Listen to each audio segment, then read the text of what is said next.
கிஃப் channel நேயர்களுக்கு வணக்கம். ஒரு சோகமான சூழ்நிலையில தான் உங்கள சந்திக்கிறேன்.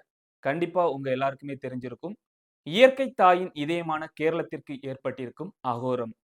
தென்மேற்கு பருவமழையால் ஏற்பட்ட சோகம். நிலச்சரிவில் புதைக்கப்பட்ட வீடுகள். நமது அண்டை மாநிலம் கேரளத்தில ஏற்பட்டிருக்கும் நிலச்சரிவின் காரணமாக பல்வேறு வீடுகள் மண்ணுக்குள்ள புதைக்கப்பட்டிருக்கு. இன்று அதிகாலை சுமார் 2 மணி அளவில் ஏற்பட்ட நிலச்சரிவு காரணமாக அங்க பல்வேறு மக்கள் வந்து பூமிக்கு அடியில புதைக்கப்பட்டிருக்காங்க அப்படின்னு கருதப்படுகிறது. ஒரு நிலச்சரிவு இல்லங்க, சுமார் 3 நிலச்சரிவுகள். 2 மணி, 4 மணி, 6 மணி கால இடைவெளியில 3 நிலச்சரிவுகள் ஏற்பட்டிருக்கு. கேரள மாநிலம் வயநாடை அடுத்த சூரல்மலை அருகே தான் முதல் நிலச்சரிவு ஏற்பட்டிருக்கு. அதனைத் தொடர்ந்து முண்டமலை, அதனைத் தொடர்ந்து மேல்பாடி அப்படின்னு 3 மலைகள் சரிஞ்சு ஒரு பெரிய பேரிடரே அங்க நடந்திருக்கு. இதுல பலதரப்பட்ட மக்கள், அங்க வாழ்ற மக்கள், சுற்றுலாவுக்காக போன மக்கள் அப்படின்னு பல பேர் பாதிக்கப்பட்டிருக்கிறாங்க. அவங்க இயல்பு சூழ்நிலை அப்படின்னு சொல்றத விட மொத்த வாழ்க்கையுமே சிதைக்கப்பட்டிருக்கு அப்படிதான் சொல்லணும். முக்கியமான விஷயம் என்னன்னா, அந்த பகுதிக்கு போணும்னா நம்ம அண்டமலையிலிருந்து முண்டகைக்கு பாலம் வழியா தான் செல்லணும். அந்த பாலமே வெள்ளத்தால அடித்து செல்லப்பட்டிருக்கு. ஆமாங்க. அங்க நிலச்சரிவு மட்டும் இல்ல, வெள்ளப்பெருக்கும் ஏற்பட்டிருக்கு.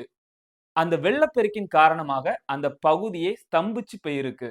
கிட்டத்தட்ட 500 வீடுகள் இருக்கும். அதுல 1000த்திற்கும் மேற்பட்டவர்கள் பூமிக்குள்ள புதைந்து இருக்கலாம் அப்படின்னு கருதப்படுது.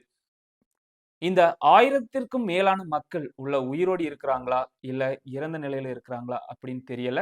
இதுவரைக்கும் 76 பேர் இறந்ததாக கணிப்பு கூறப்படுகிறது. நடந்த இந்த கொடூர சம்பவத்துக்கு மீட்பு பணி விரைஞ்சு செயல்பட்டுட்டு வராங்க அப்படிதான் சொல்லணும். ஏன்னா அங்க போறதுக்கான வழிமுறைகளும் இல்ல. ஏன்னா நிலச்சரிவு மட்டும் அங்க நடக்கல. வெள்ளப்பெருக்கும் ஏற்பட்டிருக்கு. அதனால அந்த பகுதியே ஒரு ஆறு, பெரிய ஆறு, பெருக்கெடுத்து ஓடும் ஆறு போல அப்படிதான் காட்சி அளிக்குது. அதனால அந்த பகுதிக்கு போகவும் முடியல. இப்ப கூடுதலா கிடைத்த தகவல் படி அங்க ஹெலிகாப்டர் கொண்டு போய் மீட்பு பணியில தேடிட்டு இருக்கிறாங்க. கேரள மாநிலம் மட்டும் இல்லங்க. அனைத்து மாநிலங்கள்ல இருந்தும் அதுக்கு உதவி பண்றதுக்காக எல்லாருமே காத்துட்டு தான் இருக்கிறாங்க.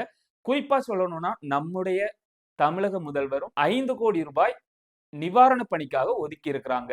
கூடுதலா ராணுவ வீரர்கள், எல்லா பகுதியில இருக்கிற ராணுவ வீரர்களும் இங்க வரவழைச்சு மீட்பு பணியில செயல்பட்டுட்டு இருக்கிறாங்க.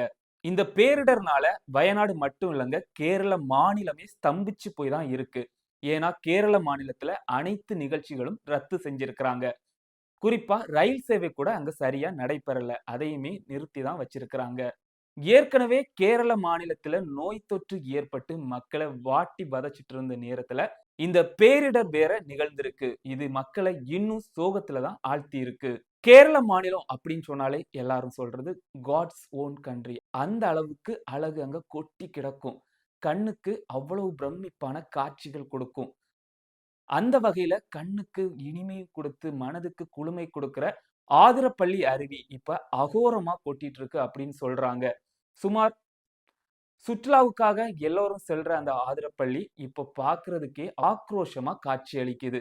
கேரள மாநிலம் வயநாடு பகுதி மக்கள் மட்டும் இல்ல, இந்த பிளேஸே வந்து அவ்வளவு அழகா இருக்கிறனால நெறைய டூரிஸ்ட் மக்கள் உள்நாட்டில இருந்து மற்றும் வெளிநாட்டில இருந்தும் அதிகமான பேர் அங்க இருந்திருக்கிறாங்க.